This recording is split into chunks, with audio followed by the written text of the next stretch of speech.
제가 몇 년 전에 영국에 갈 일이 있었습니다. 그때 영국교회 목사님들과 컨퍼런스가 있었거든요. 그때 영국교회 목사님들이 한국교회에 대해서 칭찬을 잔뜩 하시더라고요. 일제시대와 6.25를 거치면서 근대화한 과정, 또 한국교회가 이렇게 발전한 과정을 쭉 칭찬하시다가 마지막에 우리에게 경고한 바가 있었습니다. 예언을 해주시는 거예요. 영국교회처럼 한국교회도 두 가지 적을 만나게 될 것이다. 하나는 내부의 적과 하나는 외부의 적을 만나게 될 것이다. 그러시더라고요. 그래서 그게 무엇입니까 했더니 외부의 적은 세속주의라고 하는 적을 만나게 될 것이며, 이건 강력한 적이랍니다. 세속화되는 교회가 외부의 적을 만나게 될 것이고, 내부의 적은 율법주의라고 하는 내부의 적을 만나게 될 것이다. 이제 복음은 사라지고 형식화되어지고, 예전은 있으되 그 안에 복음의 능력은 사라진 율법주의를 만나게 될 것이다. 이런 이야기를 해주셨고, 영국교회는 이 두 가지 적을 만나 속절없이 무너졌으니까 한국교회는 제발 무너지지 않았으면 좋겠다. 이 이야기를 10년 전에 들었어요. 근데 이 이야기를 들으면서 이 말이 맞았을까 싶었는데 그 말이 점점 맞아간다는 생각 때문에 사실 저도 담임 목회를 하면서 위협감을 느끼게 됩니다. 여러분, 내부의 적 율법주의가 얼마나 무서운 줄 아세요? 제가 예를 들어 볼게요. 여러분, 예수님은 로마의 병정에 의해서 죽음을 당한 게 아닙니다. 하나님을 가장 잘 믿는다고 말했던 율법주의자들한테 살해당한 거예요. 그러면서 그 영국교회 목사님이 참 모골이 송연한 질문이면서 묘한 질문을 했어요. 한국교회 지금 예수님이 오시면 살아남을 수 있을 거라고 생각합니까? 이 질문을 할 때 우리가 막 닭살이 막 돋았습니다. 왜 자신 있게 대답을 못 하겠더라고요.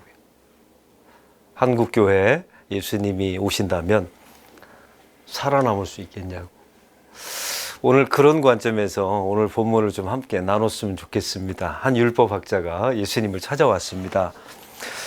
율법학자라는 것은 여러분 율법에 정통한 사람이겠죠. 율법주의자입니다. 아주 상징적으로. 근데 이 사람이 예수님께 예수님, 무엇을 하여야 영생을 얻을 수 있겠습니까? 라는 질문을 해요. 기특하죠. 기특한 사람들이 문제예요, 항상. 어디서나 기특한 사람들이 문제입니다. 무엇을 하여야 영생을 얻을 수 있겠습니까? 여러분, 질문 자체가 잘못됐죠. 구원과 영생은 무엇을 해서 얻는 게 아니었던 거잖아요. 은혜로 얻는 것 아닙니까? 질문 자체가 잘못되어 있어요. 또 한 가지, 예수님께서 대답하시죠. 성경에 뭐라고 써 있더냐. 이때 율법학자가 신명기 말씀을 읊습니다. 내 하나님을 마음과 뜻과 목숨을 다하여 사랑하고 이웃을 내 몸처럼 사랑하라 하였더이다. 근데 이 말씀을 하자마자 예수님께서 그것 행하고 있느냐 물으십니다. 율법학자가 대답하죠. 다 행했습니다. 두 번째 오류를 저지르죠. 첫째는 무엇을 해서 구원받는 게 아니었죠. 두 번째는 다 행할 수가 없었어요. 하나님은 율법을 주실 때 다 행하라고 주신 것도 아닙니다. 그럼 율법을 왜 주셨는 줄 아세요? 죄인임을 알라고 주신 거죠. 진단 기능이 있었던 겁니다. 그래서 두 번째 오류를 저지르게 됩니다. 그러면서 또 율법학자가 말하죠. 이웃은 도대체 누구를 말하는 겁니까? 여기는 다음 같은 의미가 담겨져 있어요. 저는 지금까지 제 가까이 있는 이웃은 다 섬기고 도왔습니다. 사랑했습니다. 그러나 그의 이웃은 유대인에 한정되어 있었던 겁니다. 이 세 가지 오류를 말해요. 그 안에는 복음이 하나도 없었던 겁니다. 제가 여러분에게 묻습니다. 복음은 뭘까요? 복음이 아닌 걸 제가 말씀드려 볼까요? 타 종교가 말하는 것은 복음이 아닙니다. 사랑합시다. 사랑해야 합니다. 이건 윤리이지 이걸 복음이라고 말할 수가 없어요. 그건 불교인도 말하거든요. 하나님이 당신을 사랑합니다라고 말해야 복음이 되는 겁니다. 우리 섬겨야 합니다. 이거는 타 종교도 말한다니까요. 하나님이 당신을 십자가에서 목숨을 다해 섬겨 주셨습니다. 말해야 복음이 되는 거죠. 또한 복음은 시대와 사람에 따라 달라지면 복음이 아닙니다. 2000년 전이나 지금이나 시대와 환경과 상관없이 그냥 말할 수 있는 것, 그게 복음이죠. 마지막 복음은 죽을 때 말할 수 있는 것만 복음입니다. 제가 임종 많이 예배 드리거든요. 딱 한 가지만 물어요. 장로님, 권사님, 장로, 권사라는 계급장 떼고 묻습니다. 예수님을 영접하셨나요? 지금 돌아가셔도 천국 갈 수 있다고 당신은 믿으십니까? 이것만 물어요. 장로님, 예수 언제 몇 년 동안 믿으셨어요? 그게 무슨 소용이 있어요? 직분은 뭡니까? 그것도 별로 소용없어요. 자식은 몇 명입니까? 대신 죽어줄 수 있는 자식이 없는데요. 그런 거 한마디도 안 묻습니다. 딱 한 가지만 물어요. 예수님을 영접하셨나요? 이게 점점 순수한 복음으로 가지고 죽을 때가 되면 바로 이것이 복음입니다. 오늘 말씀해 보면 영생을 묻는 자에게 예수님이 한 가지 이야기를 해주시는 거예요. 그게 유명한 사마리아 사람의 비유입니다. 강도 만난 사람의 이야기예요. 오늘 이 영생에 관련된 이야기의 연속편입니다. 한 사람이 예루살렘에 올라갔습니다. 760m 고지죠. 성전에서 예배를 드리고 내려오다가 여리고로 내려오다가 강도를 만났어요.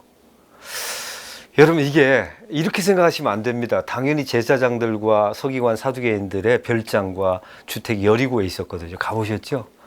그 예루살렘과 저 지중해 가운데 딱 표고가 가운데 있거든요. 살기가 너무 편하고 아주 깨끗한 도시, 물도 많아요. 여리고에 가면 삭개호 기억나시죠?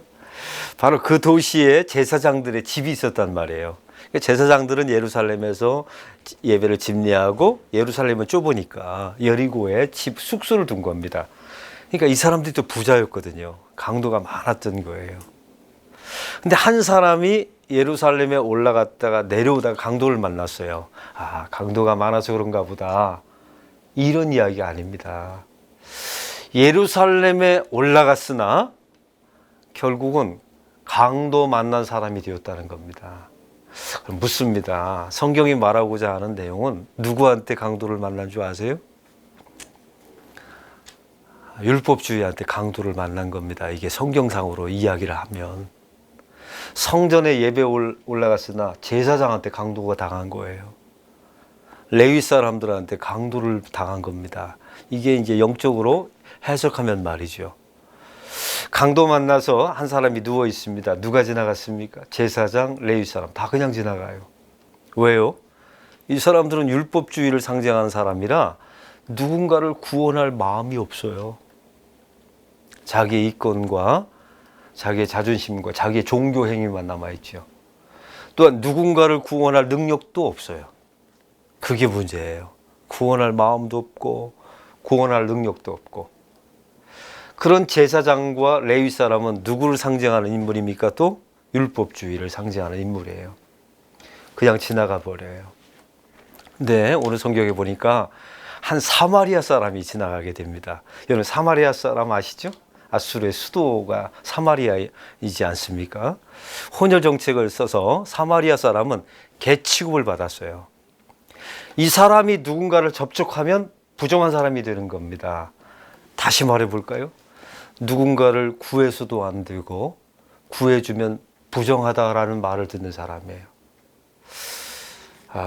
여러분에게 한번 묻습니다. 이 사마리아 사람이 누구였을 것 같아요? 예수님이 말하고 싶은 이 사마리아 사람, 이 사람은 부정한 사람이에요. 구원해서도 안 되고 이 사람이 손을 대면 부정해져요. 예수님이었던 겁니다. 그 사마리아 사람. 사마리아 사람이 손을 내밀었어요. 구해주려고. 근데 만약에 여러분에게 묻습니다. 강도 만난 자가 에이, 부정해져, 더러워져. 당신은 누군가를 구원해서는 안 돼.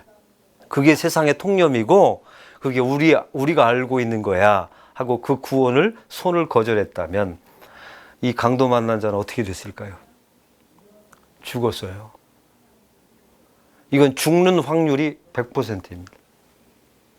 근데 오늘 성경에 놀라운 일이 벌어지죠. 이 강도 만난 자가 사마리아 사람이 내민 손을 잡습니다. 그리고 주막으로 이끌려 가서 속전을 치르게 되죠. 기름을 바르고 포도주를 주고 부족한 돈이 있으면 내가 갚겠다라고 말하죠. 여러분, 이 장면 보면서 우리의 구원의 장면과 똑같지 않아요? 결국 율법주의한테 강도 만난 이 사람, 율법주의를 상징하는 제사장과 레위 사람들이 그냥 방치하고 지나간 이 사람을 예수님이 구원하신 겁니다. 이건 여러분이 사마리아 사람이 되어서 누군가를 도우라는 내용이 아니었던 거예요. 그래서 저 국회가 제정한 사마리아법은 이름 자체를 잘못 갖다 쓴 거예요. 성경을 모르는 진짜 무식한 사람이 저런 법을 갖다 쓴 거죠. 누군가를 돕지 말라 이런 이야기가 아닙니다. 오늘 본문은 영생에 관련된 이야기를 한 거예요. 그럼 예수님께서 이 율법학자에게 뭐라고 말씀하신 겁니까? 혹시 인생을 살다가 강도를 만난 일이 있거들랑 네가 강로 만났다는 사실을 인정하고 누구도 나를 구원해 줄 수 없다는 사실을 인정하여라. 그리고 사마리아 사람 같은 예수가 내가 와서 손을 내밀거들랑 자존심 버리고 잡아라. 그러면 영생을 얻을 것이다. 이 이야기였던 겁니다. 이게 복음이었던 거예요. 우리가 사마리아 사람이 되어서 누군가를 도웁시다. 이건 윤리입니다. 윤리. 이건 도덕이라고 말해요.